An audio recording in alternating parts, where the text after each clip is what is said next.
We would like to welcome everyone. I'm going to welcome to our presentation. We also are including othering and shame and violence within Pacific Islander mental health and substance abuse treatment. We are going to also work to focus on systemic oppression, which is a form of racism. In our introduction, I'm going to give some time to Fati to introduce himself in Samoan, and I will introduce myself in Tongan. Okay, whawhatai lava, olo ingoa o Fati Faatau.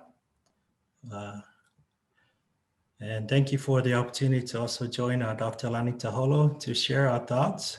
So mainly what I'm also going to share in this presentation is my experiences working many years in the mental health system, but also dealing with a lot of our Polynesian people in the substance abuse. I was a program coordinator for the mentally ill offenders, but also working a lot, 17, 18 years working out at the Utah State Prison, working with our men and women with substance abuse, but also domestic violence, as well as in the Salt Lake County Jail and the halfway houses. So most of the experiences or the stuff that I'm going to share today are coming from that, but also as well in my role that I have today as a district director for the Utah State Office of Rehabilitation that is under the Workforce Services. So thank you. Thank you, Fati. Tau whakamalo ki e o tua I he mea kotoa pe. Tau whakawhitai I he ene ofa malo. My name is Dr. Lani Taholo. It's an honor to be here today. My background lies heavily working for the Utah State Division of Child and Family Services for 20 years. And then we opened up our private practice 18 years ago. We're going on 19, so it'll be about 39 years in the field. We opened up Child and Family Empowerment Services, my husband, Lani Taholo, and I. And over the years, it was really important to me as a Pacific Islander therapist to gather treatment information that really connected with our people. So you will see today some of the findings of our study. It was at the University of Utah from the PhD program School of Social Work, and it was presented for the final defense November 5th of 2018. And so, so grateful to be here with all of you. So what I'd like to share as Fati and I move forward is you look at this powerful wave, and I will speak in just a moment about the concept of Kaimana, which is what we called our study. Actually, my husband named it Kaimana, but we'll speak to the dimensions of the definition of Kaimana. But I wanted, and I'm wondering if this has actually already been brought up at our conference for the last several days, is that Merriam-Webster has just revised their definition recently for racism, and it now includes structural oppression to address today. And Merriam-Webster is attempting to show how racism just isn't just about discrimination or prejudice from one person to another, but also how long-standing institutions, which is really where Fati and I, a lot of our experience has been, is with long-standing institutions and laws and regulations that tend to buttress notions of supremacy and inferiority between races. Having shared that new definition coming from Merriam-Webster's revised edition of racism to include structural oppression, it can feel like this overwhelming wave that we are looking at. Now, the study of Kaimana was to actually bring this wave in as a Pacific Islander meaning derived from our combined words of Kai, which is the sea or the wave of the sea, and Mana, meaning divine power. So meaning divine power of the sea or wave of the sea. This is a view of a sea, powerful sea of resources, of support, of skills, and of teamwork to be able to support and give hope to one another with being able to present each other's skills and to practice skills in a safe space. And so that is what the Kaimana concept is from the Kaimana study. Okay. So as we're looking at Pacific Islanders, the definition of who we are and who's been involved in this study. So according to the 2000 census, Pacific Islanders in the United States were recognized as Tongans, Samoans, Native Hawaiians, Kaimana, Marshallese, Tahitian, Fijian, and Maoris. But also there are many other islands that are also here in the States that are also all part of the Pacific Islands. As we continue to move forward and talk more about this, is looking at our experiences as Pacific Islanders and how our life experiences, our environments, and everything affect how we look at things, how we look at life, and why there's issues related to substance abuse, but also domestic violence and everything else that Lani is going to share more about. Okay, so one example of our population growth here in the United States came from a 2012 study where they were noting that Pacific Islander populations of students who were enrolled grew 5 times more than from 1979 with 235,000 Pacific Islander students in the US to 1.3 million. That just gives you an idea of the growth. And now obviously in 2021, we have doubled or tripled this amount of number in the United States. So that's just to give you a sample of our population growth. Here, we just really wanted to make the case. Many of you remember that it was so important to plead our case for culturally responsive mental health and substance abuse services and funding through the AAPI, the Asian American and Pacific Islander Advisory Commission to the president, which began with Obama. However, on February 15, 2017, 10 members of President Trump's Advisory Commission on AAPI submitted their resignations in a letter to President Trump. As you can see, our own Jake Fitisimanu is there as part of the commission. They all signed resignations because of the rhetoric that came from President Trump's mouth regarding immigrants. And so they did exactly what they needed to do. The difficulty with that has been for us to be able to secure the funding that we need and is desperately needed in order for us to expand our services as our population grows in the United States for mental health and substance abuse services. So the purpose of the Kaimana study was to address the underutilization of mental health services. And my goal was to have it become a break it up in 2 separate phases. And as we go into the phases, we want to share with you a statement of the problem that really presented it itself and also emerged in our research, really proving that this work of Kaimana and study needed to be done. I'll give the time to Fati on this. Yeah, and one of the problems that continue to happen and we continue to see an increase in Pacific Islanders, adolescents or students, that back in 2018, there was a study by Supik and Wu that shows an increase in a lot of our adolescents with Pacific Islander connections, or the identified Pacific Islanders, that there's a 2 times higher the rate in a lot of our adolescents or students that also go through depression. But also these are not related to many other issues, many other people that haven't reported or shared that we know of, especially in our Polynesian community, with many individuals that committed suicide or struggle with depression and many other issues related to mental health.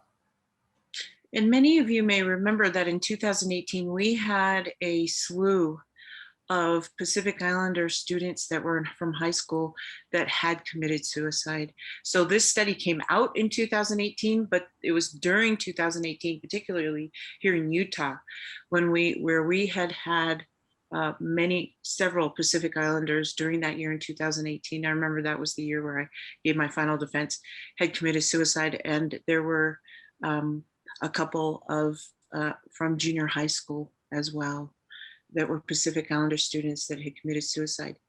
And part of the reason why we're talking about this is because we're also talking about the self-harm and how at times that can include self-violence.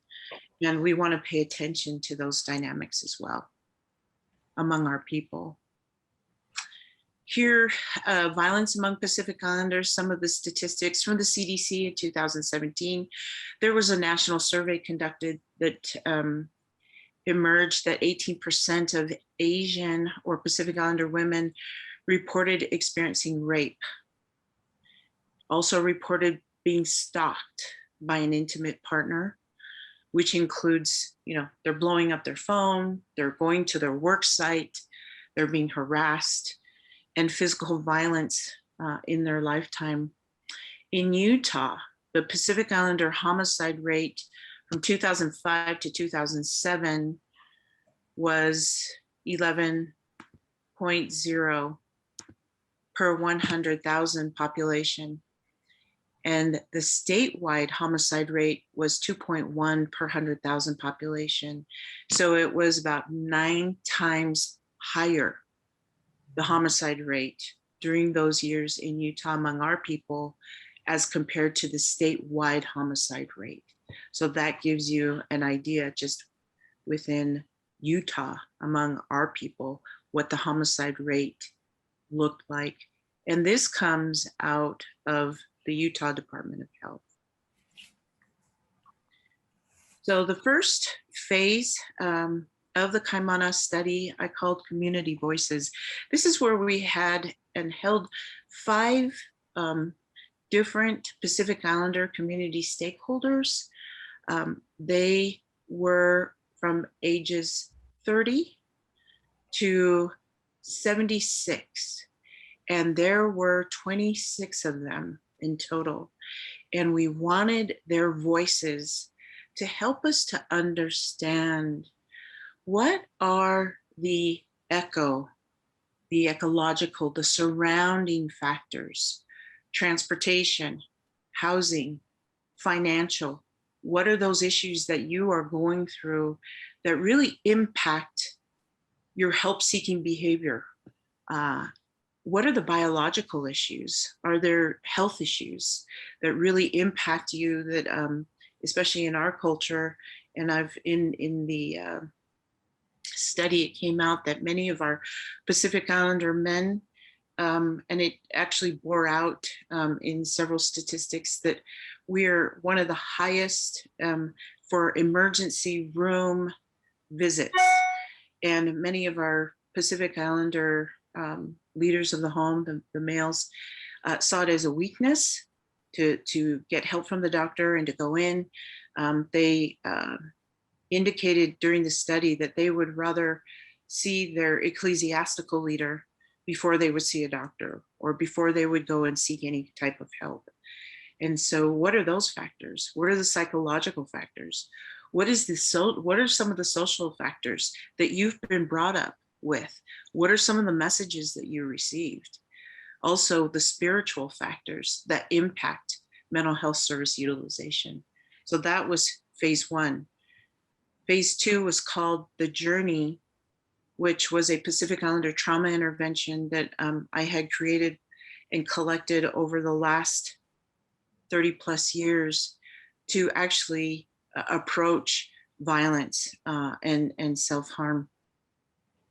And this would include not only a therapist, but a Pacific Islander cultural consultant.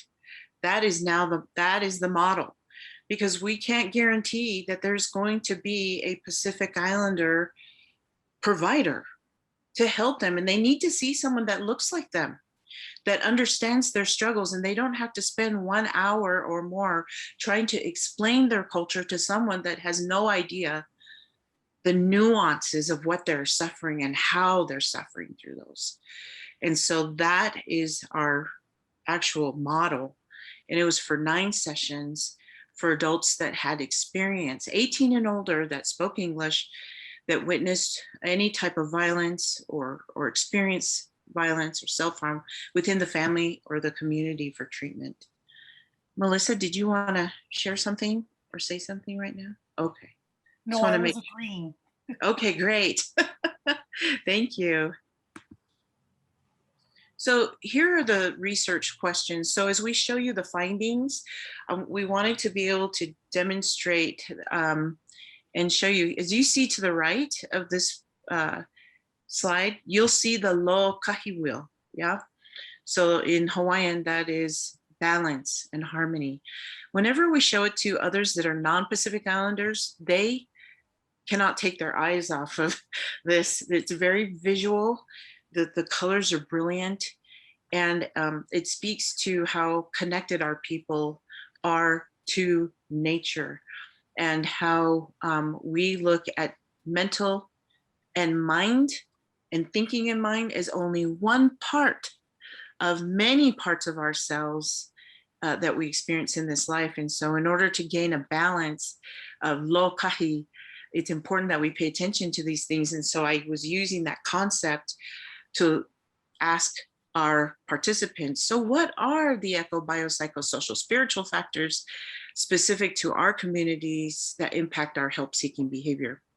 Second, help us determine what are some of the implications. So if you're unable to get to these help-seeking, if you're utilizing your help-seeking skills, but then you have these barriers, what are those barriers and how do you deal with them? What are the implications of these factors? We'd love to have a deep dive with you and record you, and we'll go through some of those findings. Thirdly, identify for us, if we were to hold a group for Pacific Islanders that could help them improve their mental health or substance abuse services among our people, what would those critical and salient factors be in order for it to be a successful culturally responsive intervention?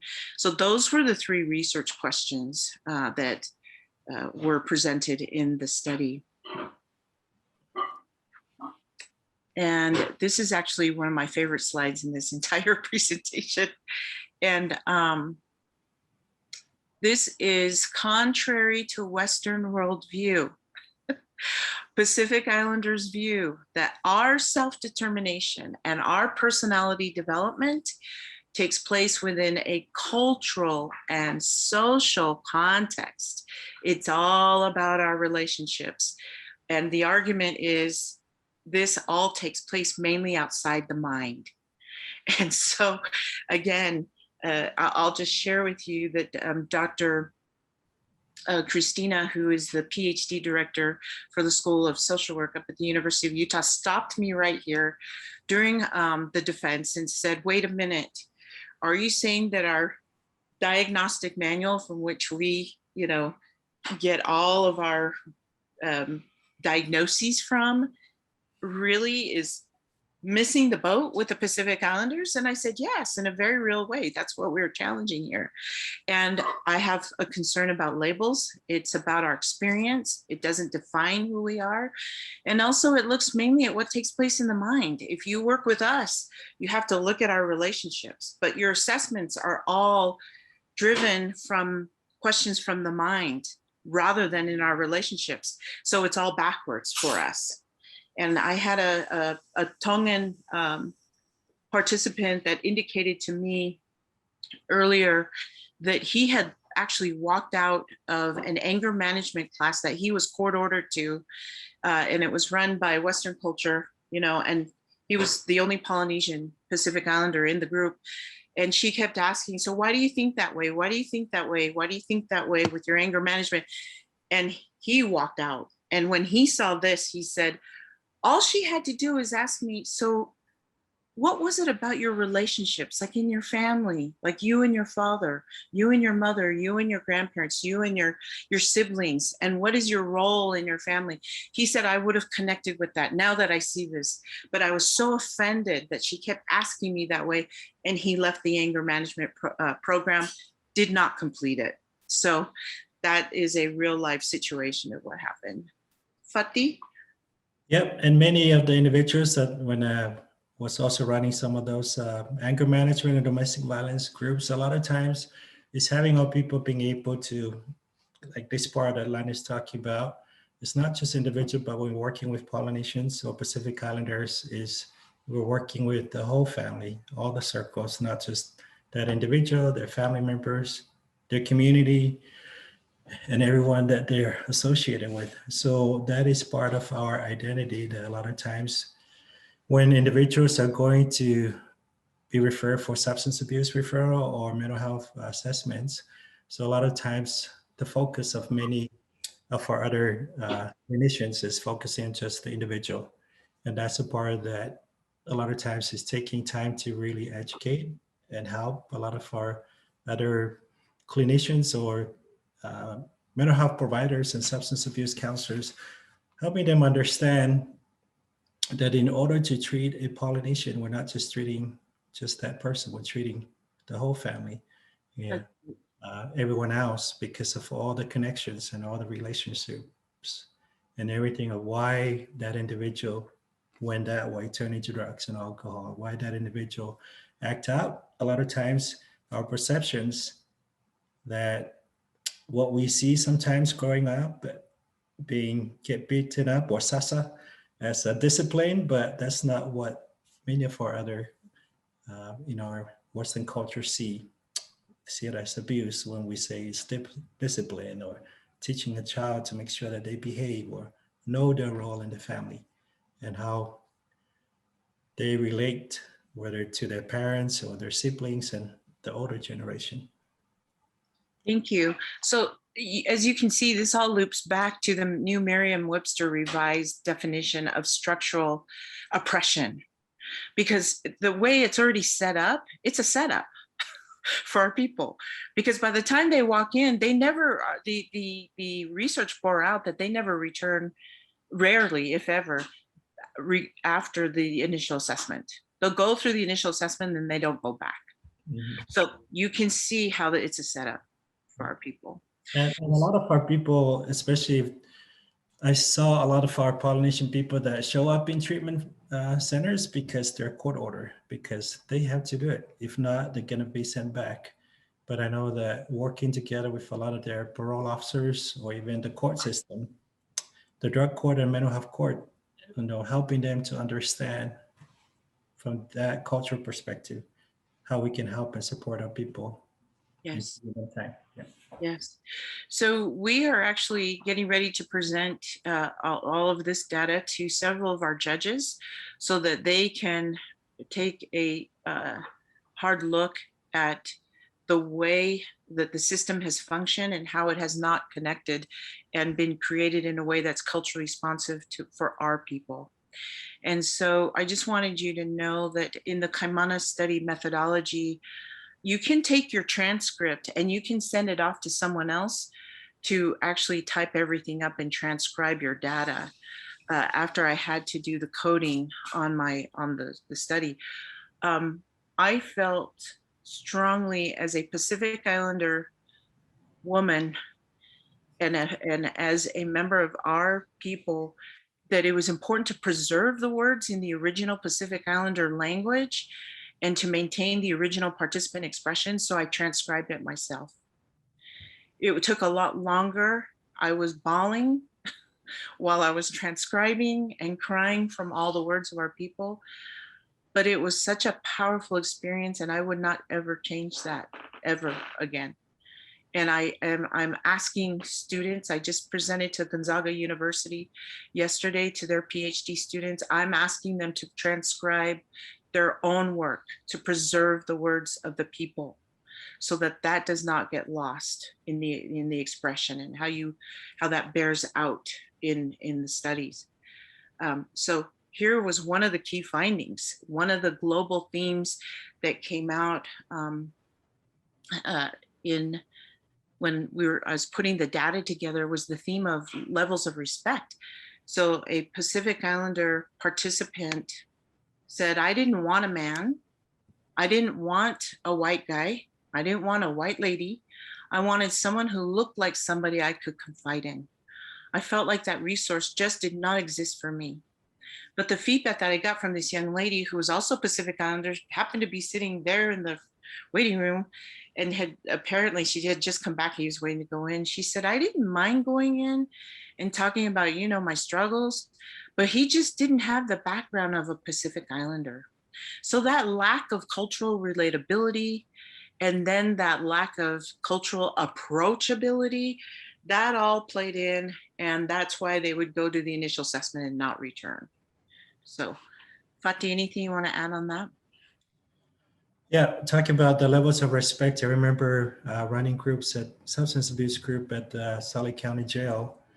A lot of times when other Polynesian sees that there's another Polynesian there that's there to, roll, a lot of them, not only that they respect, but the connection, they finally come up. But remember a young lady that was there talk about a lot of times, especially with domestic violence, but also issues related to substance abuse, how even the respect within our own culture sometimes is good, but it's also a barrier that sometimes affects the way that they are able to communicate and really express what is really going on or what really happened to them.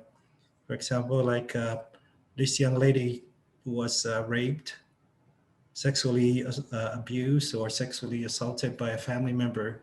But because of her relationship, because the family member is also an uncle that also live with them,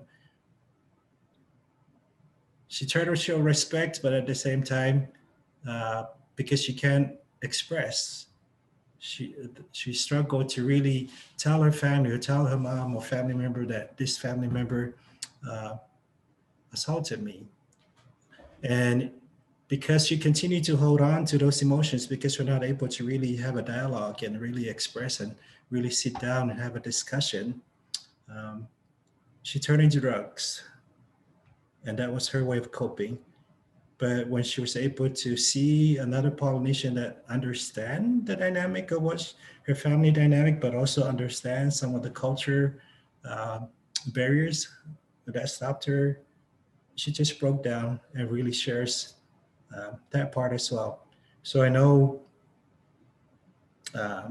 even for many of us that are clinicians or educated, a lot of our people look up to us as well. There's another story I want to share related to when I was the chairman for the gang prevention unit, when we used to do a lot of gang preventions with the gang unit here in Salt Lake. Even having a Polynesian officer that was in some of the high schools also helped to lessen some of the interactions or fights or violent behaviors that was going on into some of those schools, because a Polynesian officer was there and a lot of those students were able to connect and relate because they look up to his role as an officer, but also being able to really talk and understand what those kids are going through, what they're going through in their own homes, but also the pressure and the struggles that they experience. So that level of respect helped them to break down any other further fights, or even help them with doing well in school as well, able to graduate. Thank you. Thank you, Fati. Melissa, how are we doing on time? Are we, so we have to close by 11:45? Yeah, is that, okay. We're gonna move through these, but I just love everything that Fati is saying, because those are rich and original experiences. They're genuine. Thank you, Fati. There we go. The other key finding that came out was the presence of leadership and authority. This was a protective factor. So let me share a quick story of what happened at our outpatient mental health clinic, which is off of 17th South and Redwood Road, just east of Redwood Road. And we're in the Glendale area, and we had a call from a community leader in the Glendale and Salt Lake City area, together with the police, and they asked for the clinical director. So I got on the phone, and they said, there was just a recent shooting here in Glendale. It was a Tongan Pacific Islander youth that shot another Pacific Islander youth, and it was his cousin. We are so worried about the explosion that's going to come out of this. We're worried about turf wars. We're worried about more shootings. What can we do? I said, the most important thing you can do is to stay out of their way. Our people, especially when it comes to leadership, when it comes to funerals, believe me, there are no other people that I know of that have this process and this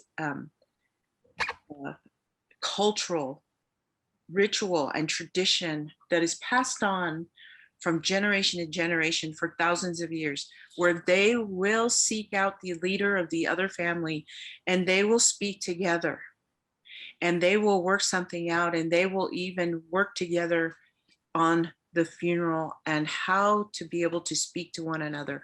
If you're going to contact them, please just let them know that you are there to support them and to let you know if there's anything that they need. But other than that, please stay out of their way and let them do what they do best in their leadership. And we have strong messaging about how we handle these things within our culture. They did. They stayed out of it. And it was very powerful because they let us know, we already knew from the families that were there in the Glendale area, that they had done a phenomenal job, the heads of households speaking to each other in their own language, in their own culture, sitting on the mats, having a dialogue, doing the talanoa, and really doing a deep dive on what happened between these two youth and how the shooting took place. They ended up joining together as two families within the community, and the community leader that called, and also the police, they were absolutely dumbfounded. They said that we didn't even and couldn't even believe that it happened like this, but it went down peacefully. So they were super grateful for that. And so one participant said, we're the link between what happened back there in the islands and what happened to them and what's happening to our future, to our people. The older generation is not only forgotten, this was for concern, but they are mocked and degraded. And I do not want my family or my grandchildren to treat any person of age like that.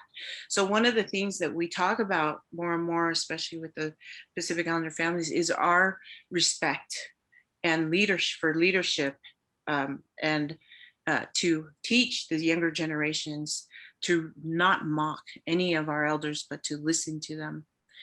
I'm going to go ahead and move forward on that one. The next piece is the essence, the spiritual and sacred essence of the Pacific Islander role of woman. So what came out of that in three basic themes was that it's the role of our Pacific Islander women to balance the family, Also, it's the role of the family to maintain her essence. They'll protect her so that she can maintain her essence to of guarding, keeping the family balanced within that sacred and spiritual space. And also among the Pacific Islander women in some of these spaces where they were actually seeking help, there were varying definitions of what violence was. So one female Pacific Islander female said, so we have alpha males in our culture, right? We have alpha females. There is a sense of pride in being able to stay in a relationship because I was able to tough it out and to stay with this person and keep my family together. That makes me strong. Now the issue is what is, so what was that at the expense of? So was she able to use her voice and be who she was during that relationship? So that's something that we talk about in groups, in our Kaimana groups, for them to have a voice and not for it not to be at the expense of their voices and who they are. And another Pacific Islander participant said she was female and she was running these education groups for domestic violence among Pacific Islanders. And she said, as we started doing education about domestic violence, then I started hearing women say, oh, I did have domestic violence or child abuse in my home. And they weren't able to recognize that, the definition or the meaning of what violence was.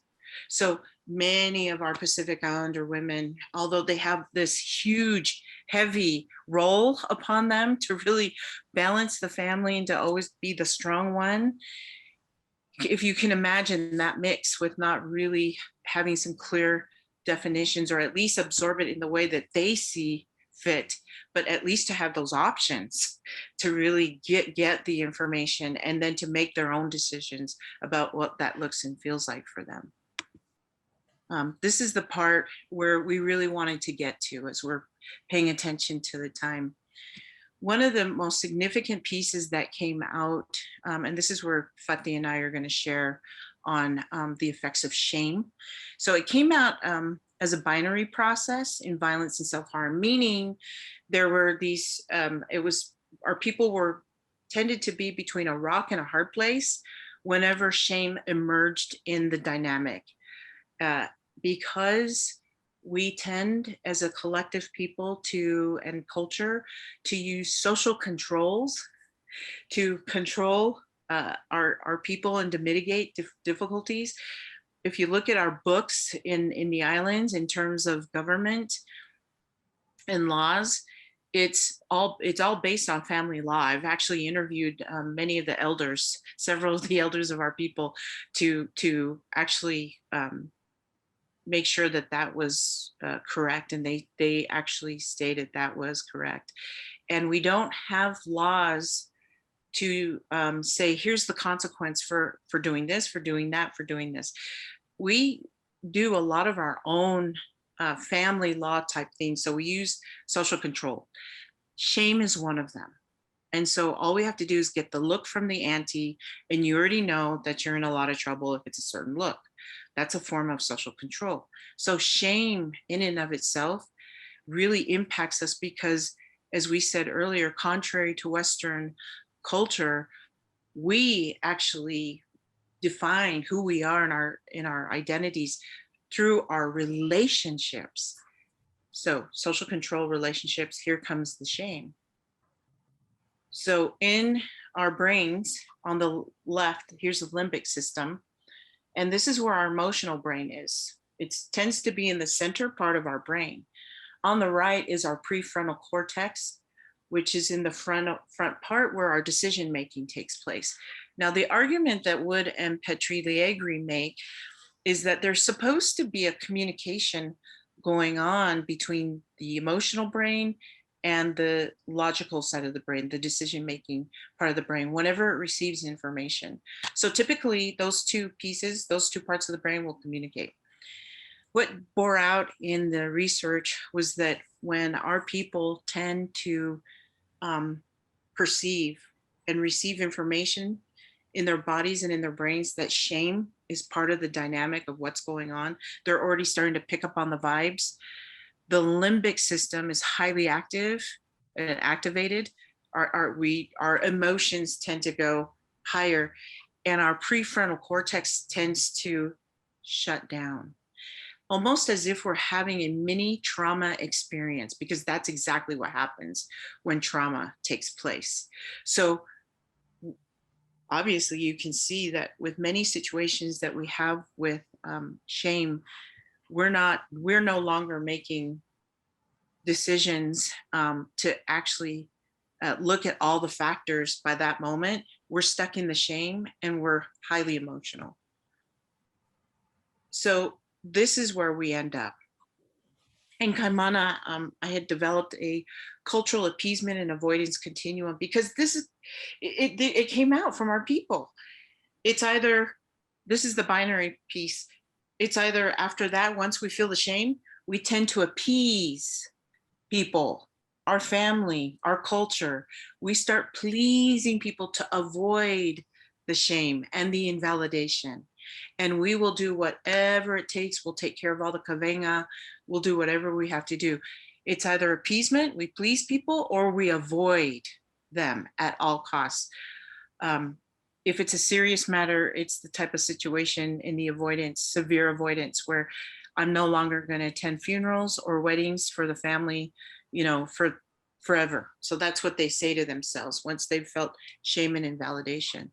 Now, over time, what this then looks like is the appeasement then can morph into blind loyalty, where they will be so loyal to the family. And if you think about, for example, where it's at the expense of their own voice and their own sense of what is right and what is wrong, they'll just follow it to follow it.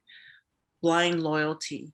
And it's to the point where they will, we've had families where they came to hearings, Pacific Islander came out of jail or prison, and whether or not that person did right or wrong, of course, they still love and care about that person. But if they don't want them to receive any of the consequences, that's part of the blind loyalty that can take place there. That's just one example. There's many others. On the right side, after the avoidance, it can become blind overcompensation. So what bore out in the research is we had people that would say, I haven't gone to the funerals of my family for the last 5 years, or the weddings. I think by this time, I feel like I need to see my family again, and I need to put a second mortgage on my house, and I need to make sure that I give all the money to make up for all the years that I haven't seen my family and I haven't shared my love. And so that will be that like blind overcompensation, to the point where they're now in therapy with us, especially those bicultural couples, because now they're getting ready to lose their home, and now they're talking about whether or not they should consider separation and divorce, because now it's all hands on deck. We're going to give everything we have and that we are.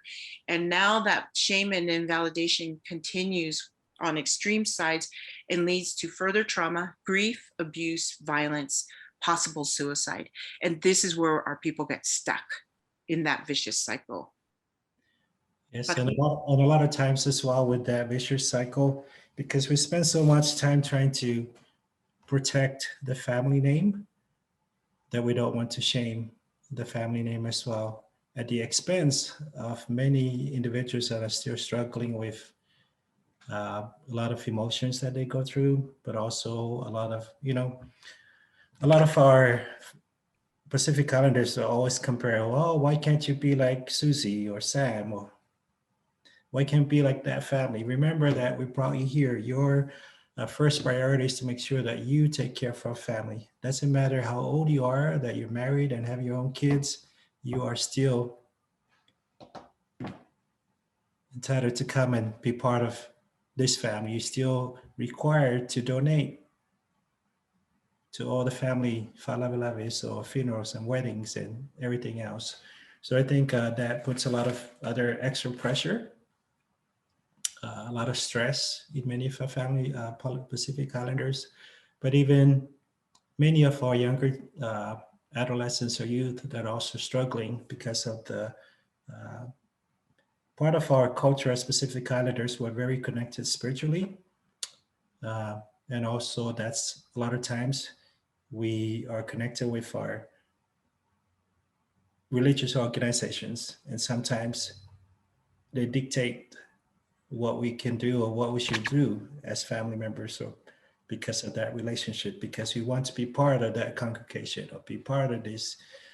That also affects. But even when we are getting together in a lot of our gatherings as Pacific Islanders, all the parents and everyone else are getting together that they're avoiding kids, and then the kids are out there doing some other things.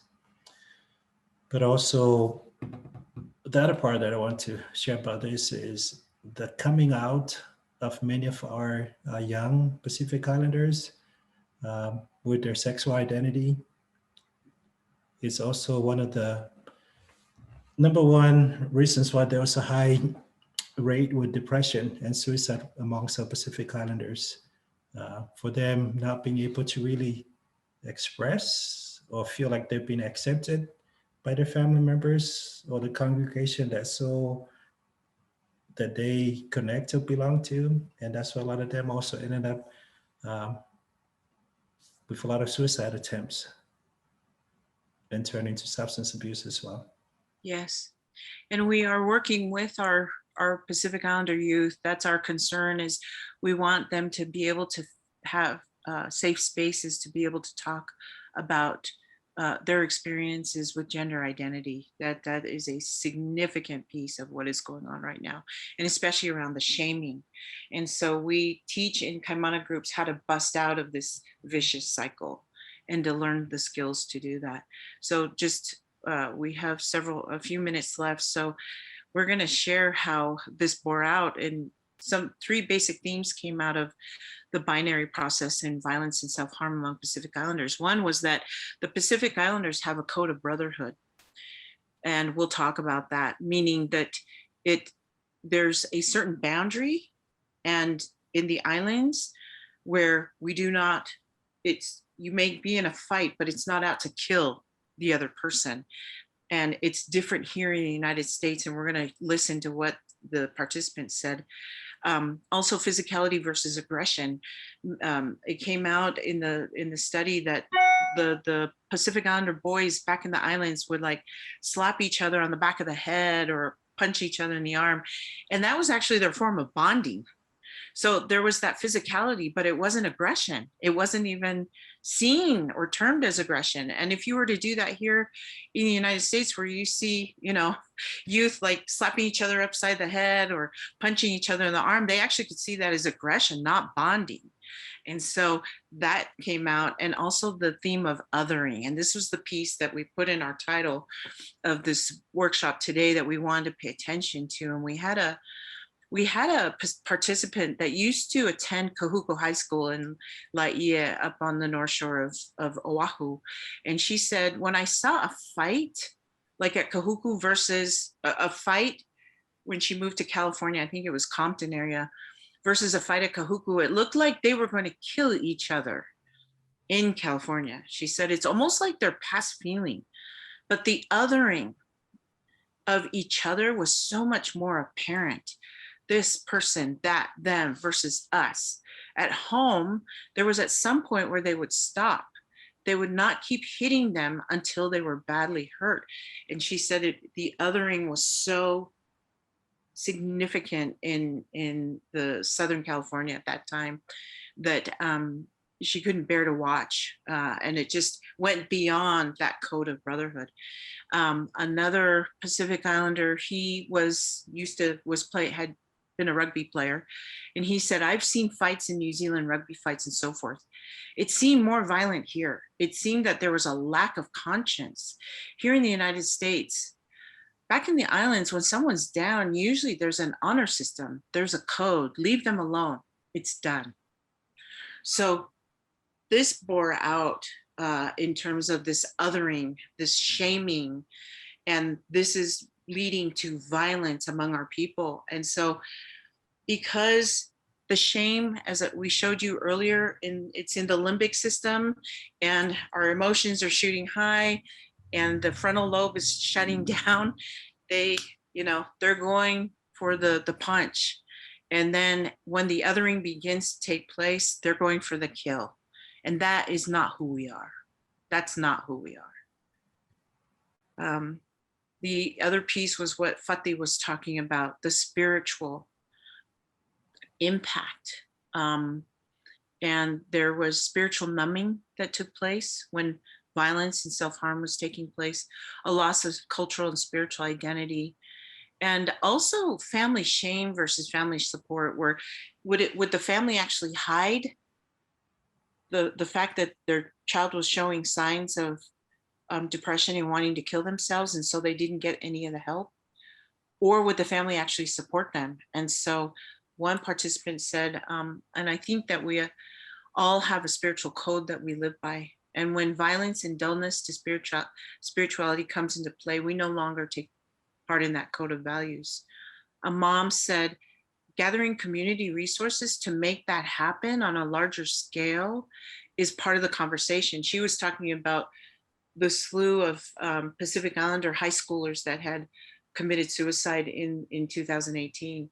So she said, so we're not only focused on the end result, but when it does happen. So why aren't we having our conversations earlier on to prevent these things, like at this conference, to actually gather in order to get educated, to have these spaces to talk about it and to bring it home into our communities.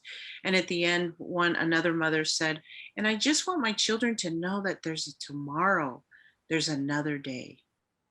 So that was really significant. I'm just going to say, because we only have 3 minutes left, just basically what came out of the phase 2 from our Pacific Islander participants in the Kaimana group. They reported, we had 100% graduation, and they reported that the homework was already done by the Kaimana group for them. They didn't have to explain who they were. And it was through the Kaimana group that they actually learned how to understand their own stories and how to articulate them and share them. And so that's the most important piece. I just want to give time to Fati and however we need to do our closing. Thank you. Yeah, thank you, everyone. And, and thank you, Dr. Lani Taholo, for including me as part of this presentation. Part of what we also want to share, there's our information as well. For many of you that also work with Pacific Islanders, whether it's substance abuse, mental health, or any issues, I'm always there willing to help out, but also share resources of what's available that can help. Part of my role with the Youth Tested Office of Rehabilitation, I work a lot with all different kinds of disabilities, whether it's substance abuse, mental health, physical disability, blind, low vision, or deaf and hard of hearing. So know that there's resources. We are there, but also we have our own people that are out there in the field that are willing to help and support. And if funding is an issue, reach out. There's always funding available that will help support and provide those services for many people that are struggling with many issues.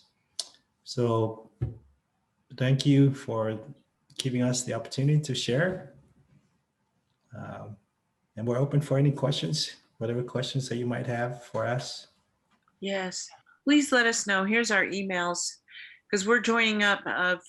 Fati's helping us with our Kaimana group, and we're going to start taking some of the clients from vocational rehab, Pacific Islanders, so that we can help them, especially those looking for jobs and need mental health services as well. So these are all partnerships that we have here in the community. Awesome. Thank you so much. Lani, could you stop sharing for the Q&A portion, please? I just want to, again, offer anybody who might have a question. I have a question, but I realize I am a facilitator and should allow others for questions. So does anyone have any questions or comments? Okay, fine. You guys are forcing me to ask my question. So I just heard somebody, Melissa. I have a question. I see, Kathleen, go ahead.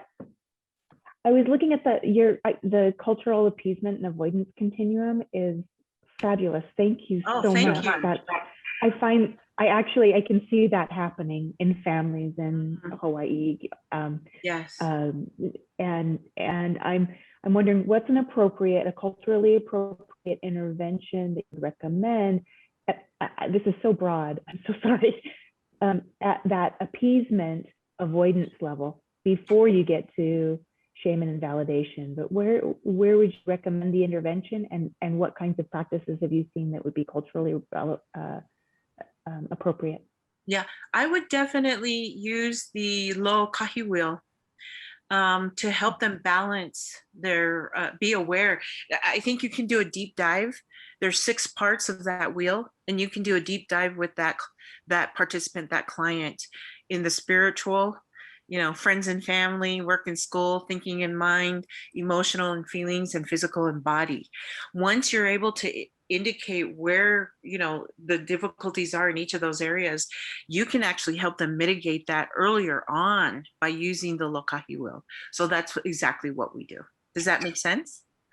Yes, thank you so much. That does. You're welcome.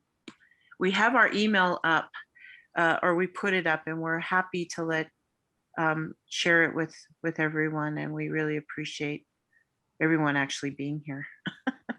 Any other questions? There's We a hand. have one from Dr. Allen, and then Ming. Hi, Ming. Welcome. Hi.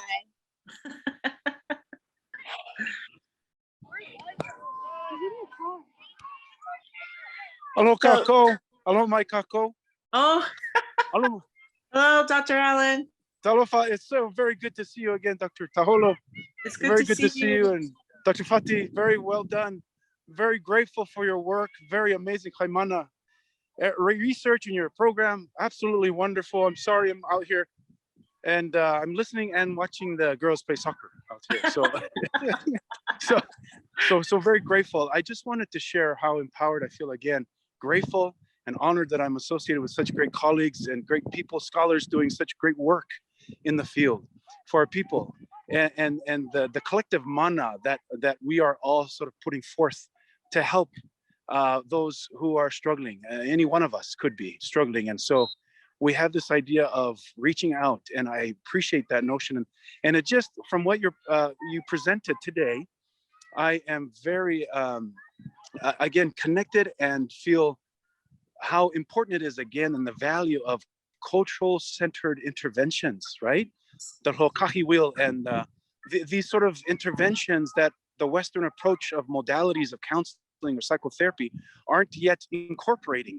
Yes. Right? And it takes somebody like us and many of us to say, hey, these Western approaches are not working.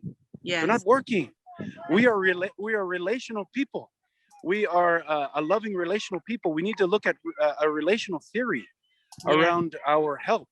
Yeah. And so I just want to share with you, thank you so much for moving the work forward in culture specific or culture centered approaches to counseling and psychological services for our people. I'm just so appreciative. I try very hard to do the same, but I'm glad there are others out there moving the work forward. And so I'm so grateful. Mahalo nui loa, fa'afetai lava, mala'o pito, everything so much. Thank you so much. I appreciate it. Thank you, Dr. Kavika. Thank you.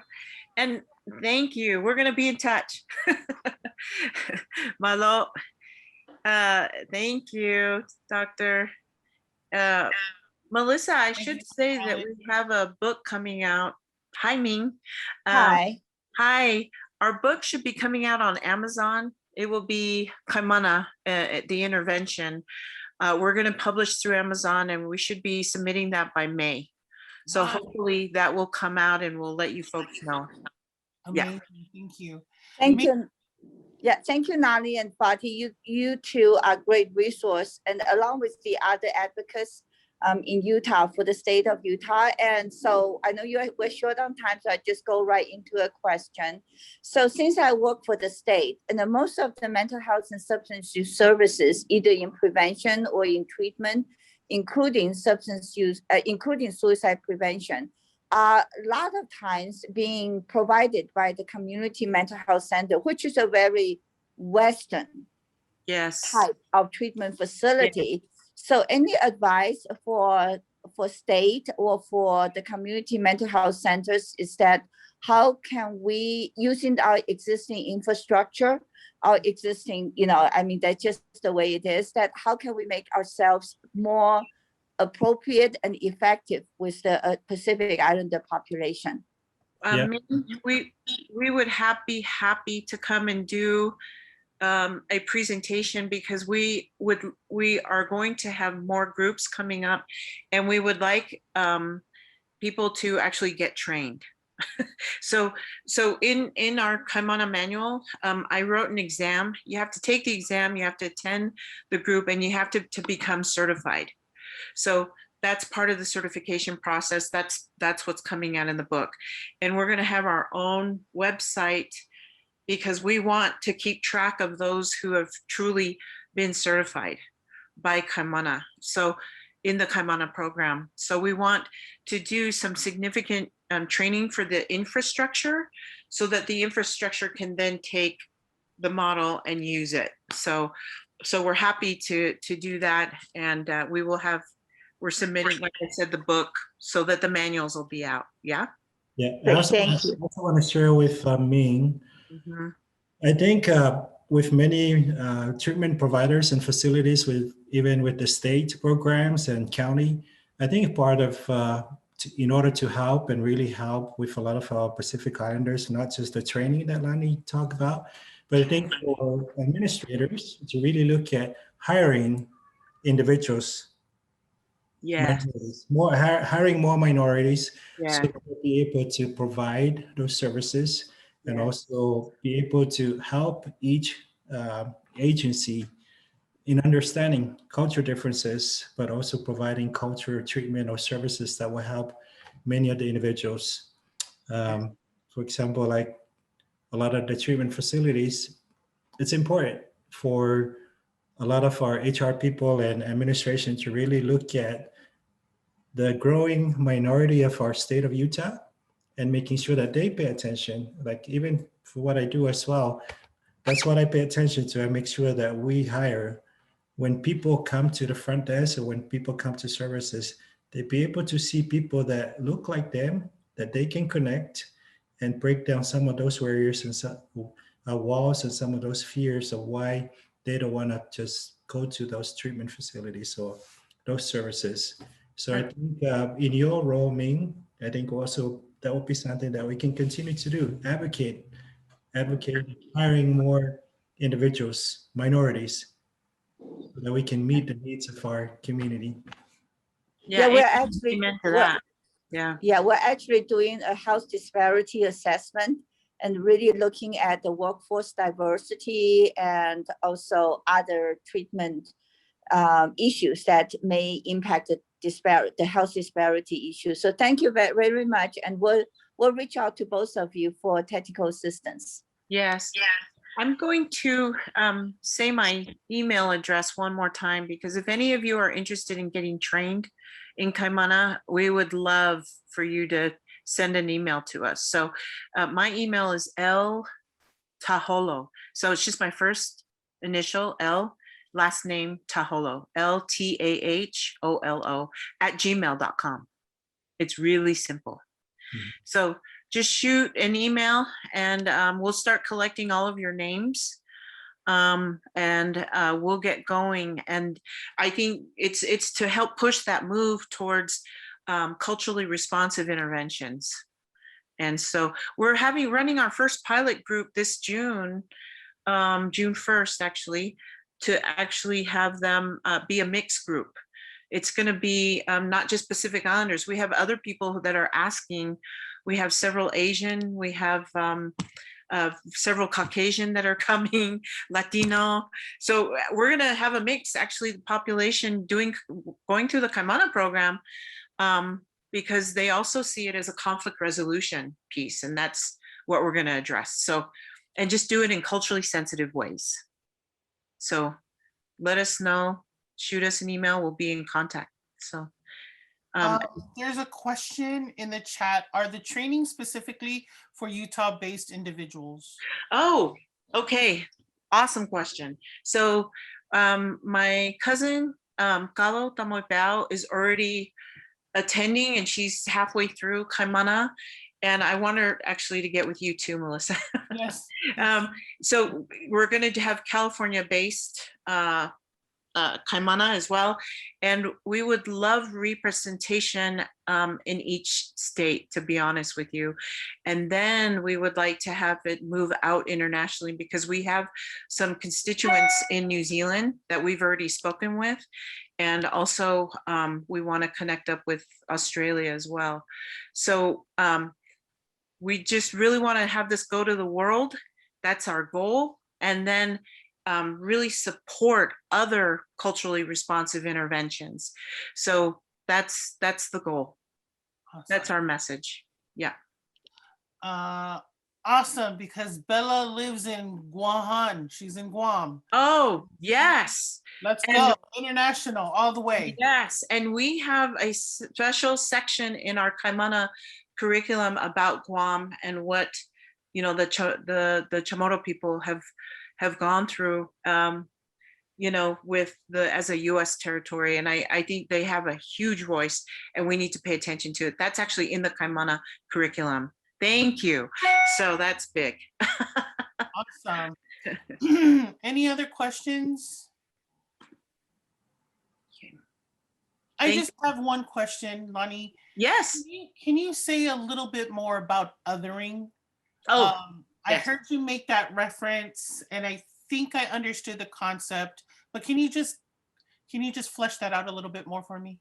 Yes. So Charles is the one who actually coined the term of othering, and it's a broader view of really, to be honest with you, I'm glad you asked the question, because in a very real way, it's structural oppression, because what he's paying attention to in this othering is the notion that the one group is superior, more superior than the other. Therefore, in all that we do, in all that we create, in all of our exchanges, everything that I think, say, and do, and that I have emotions and feelings about, is from the actual perspective and paradigm that you are less than me. So the setup of the assessments, the setup of the structure, the setup of, you know, rugby games, the setup of everything is already set up so that the othering takes place, because I am higher than you. I am more superior than you. I am smarter than you. I can do more things. I am more capable than you. And it is structural racism. It is exactly what Susie is saying. It is structural racism. It's structural oppression. So this othering, and then again, in layers, as it moves forward, it morphs on, it can then turn into violence to where people are killed. And so what we're doing is we're trying to unravel these pieces so that we can take a deep dive and look at these pieces and pay attention to them in the narratives and help to prevent them from escalating into those levels. Yeah? Does that help? Yes, it helps. Sorry, that was an excitement. Yes. Dr. Allen at the soccer game has another question. Yeah, sorry again. That was really well said, Dr. Taholo.